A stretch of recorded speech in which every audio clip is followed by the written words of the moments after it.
एक खास तबके का पॉपुलेशन बढ़ता जा रहा है देश में और अनार्की सिचुएशन पैदा कर सकते हैं। उत्तर प्रदेश के मुख्यमंत्री ने एक शब्द का इस्तेमाल किया, मूल निवासी। उत्तर प्रदेश के मुख्यमंत्री को सबसे पहले बहैसियत मुख्यमंत्री उनको इस तरह के अल्फाज इस्तेमाल करने की कोई इजाज़त नहीं देता, ना उनको ज़रूरत थी। क्या मतलब है मूल निवासी का? क्या उत्तर प्रदेश का मुसलमान मूल निवासी नहीं है? और अगर मूल निवासी अगर कोई इस देश में है तो वो है द्रविडियन लोग और आदिवासी लोग, नंबर 1। ना ओवैसी मूल निवासी है, फिर ना योगी आदित्यनाथ मूल निवासी है। फिर उनको ये बताना चाहिए था कि उत्तर प्रदेश में जो TFR रेट है वो 2015-16 में 2.6 था, जो अब गिरकर 2.3 हो चुका है।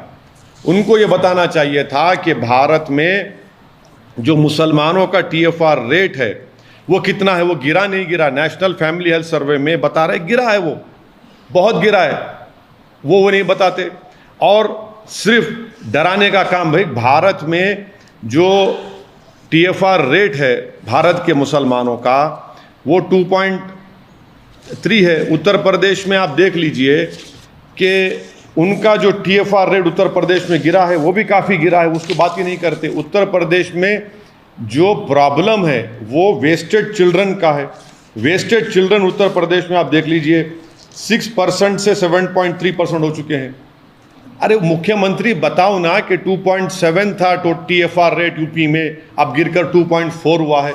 और पूरे देश में मुसलमानों का TFR रेट 2.6 से 2.3 हुआ है। पूरे देश में सबसे ज़्यादा अगर कोई कॉन्ट्रासेप्टिव इस्तेमाल करता है तो मुसलमान है, वो NFHS कहता है, उस पर भी आप बात नहीं करते। और उत्तर प्रदेश में पॉपुलेशन स्टेबलाइज होगा, डिजायर्ड फर्टिलिटी रेट 2026 तक हो जाएगा।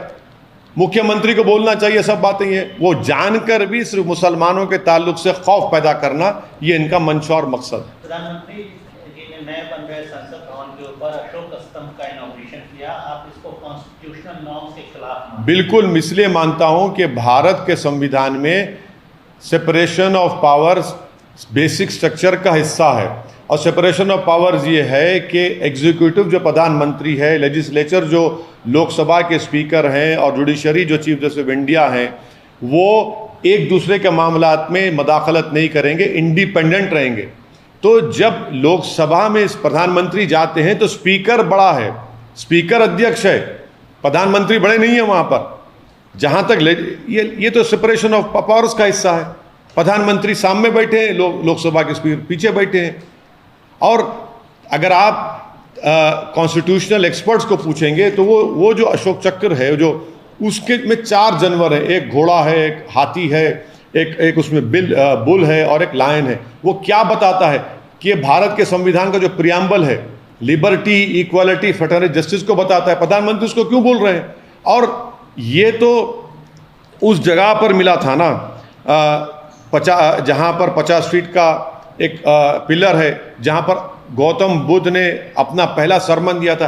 अरे भाई कोई बौद्ध मजहब के जिम्मेदारों को बिठा लेते कम से कम, ताकि लोग याद रखते कि गौतम बुद्ध ने उस जगह पर खड़े होकर अपना पहला सरमन दिया था। सर, बीजेपी ने अभी अपना नेशनल एग्जीक्यूटिव किया है यहाँ पे तेलंगाना हैदराबाद शहर में, 2 दिन का नेशनल एग्जीक्यूटिव का, बड़े बड़े नेता प्रधानमंत्री खुद आए।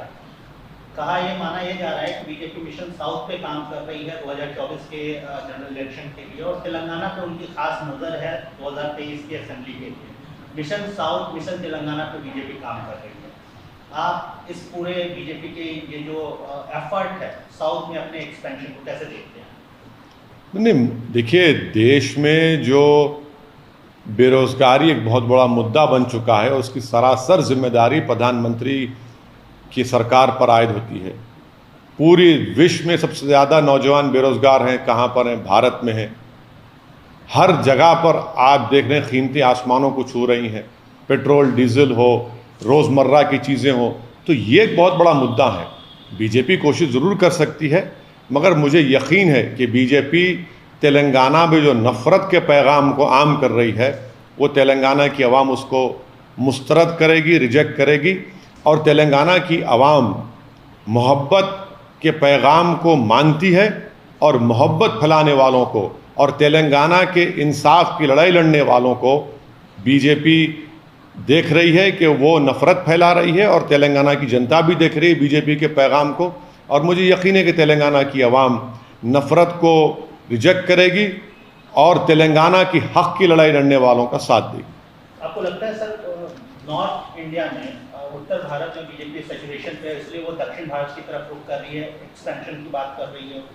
देखिए, कोई भी पॉलिटिकल पार्टी कहीं पर भी जाकर काम कर सकती है, मगर तेलंगाना की खासियत यह है कि ये स्टेट बना इसलिए बना क्योंकि अपने सेल्फ प्राइड के लिए और तेलंगाना की आइडेंटिटी के लिए, और ये बात बीजेपी नहीं समझ रही है ना, बीजेपी को हजम हो रही है बात।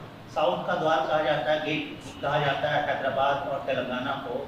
लगता है कि मुख्यमंत्री तेलंगाना के टीआरएस के मुखिया के चंद्रशेखर राव बीजेपी के राह का सबसे बड़ा हर्डल है, वो सबसे बड़ा ऑब्स्टिकल है बीजेपी के लिए? नहीं, तेलंगाना के मुख्यमंत्री जो कुछ भी मुद्दे उठा रहे हैं वो तेलंगाना के भी मुद्दे हैं, देश के भी मुद्दे हैं, और तेलंगाना के मुख्यमंत्री एक स्टेट्समैन है और वो जानते हैं इन सब चीज़ों को, और वो सही बात कह रहे हैं और पूरा देश उनकी बात सुन रहा है। तेलंगाना की जनता उनके साथ खड़ी है।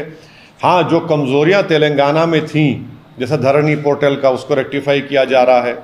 जो कमज़ोरियाँ हैं हम भी मानते हैं, कमज़ोरियों को दूर करना का काम टीआरएस को करना चाहिए, और हम उम्मीद करते हैं कि उन कमज़ोरियों को और जो जनता की तकालीफ है उसको दूर करेंगे। मिशन साउथ, मिशन तेलंगाना पे बीजेपी काम कर रही है। आप इस पूरे बीजेपी के ये जो एफर्ट है साउथ में अपने एक्सपेंशन को कैसे देखते हैं? नहीं, देखिए, देश में जो बेरोज़गारी एक बहुत बड़ा मुद्दा बन चुका है, उसकी सरासर जिम्मेदारी प्रधानमंत्री की सरकार पर आयद होती है। पूरी विश्व में सबसे ज़्यादा नौजवान बेरोज़गार हैं, कहाँ पर हैं? भारत में हैं।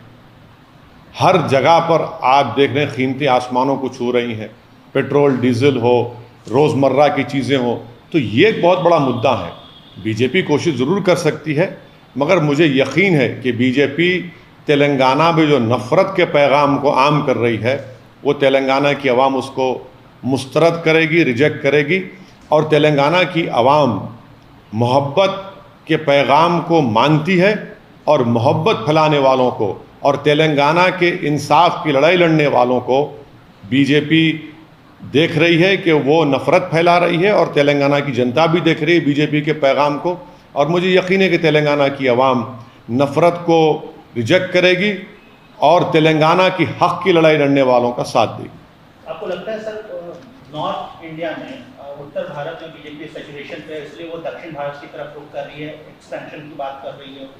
देखिए, कोई भी पॉलिटिकल पार्टी कहीं पर भी जाकर काम कर सकती है, मगर तेलंगाना की खासियत यह है कि ये स्टेट बना इसलिए बना क्योंकि अपने सेल्फ प्राइड के लिए और तेलंगाना की आइडेंटिटी के लिए, और ये बात बीजेपी नहीं समझ रही है ना, बीजेपी को हजम हो रही है बात। साउथ का द्वार कहा जाता है, गेट कहा जाता है हैदराबाद और तेलंगाना को। लगता है कि मुख्यमंत्री तेलंगाना के टीआरएस के मुखिया के चंद्रशेखर राव बीजेपी के राह का सबसे बड़ा हर्डल है, वो सबसे बड़ा ऑब्स्टिकल है बीजेपी के लिए? नहीं, तेलंगाना के मुख्यमंत्री जो कुछ भी मुद्दे उठा रहे हैं वो तेलंगाना के भी मुद्दे हैं, देश के भी मुद्दे हैं, और तेलंगाना के मुख्यमंत्री एक स्टेट्समैन है और वो जानते हैं इन सब चीज़ों को, और वो सही बात कह रहे हैं और पूरा देश उनकी बात सुन रहा है। तेलंगाना की जनता उनके साथ खड़ी है। हाँ, जो कमज़ोरियाँ तेलंगाना में थीं, जैसा धरनी पोर्टल का, उसको रेक्टिफाई किया जा रहा है। जो कमज़ोरियाँ हैं हम भी मानते हैं, कमज़ोरियों को दूर करना का काम टीआरएस को करना चाहिए, और हम उम्मीद करते हैं कि उन कमज़ोरियों को और जो जनता की तकालीफ है उसको दूर करेंगे।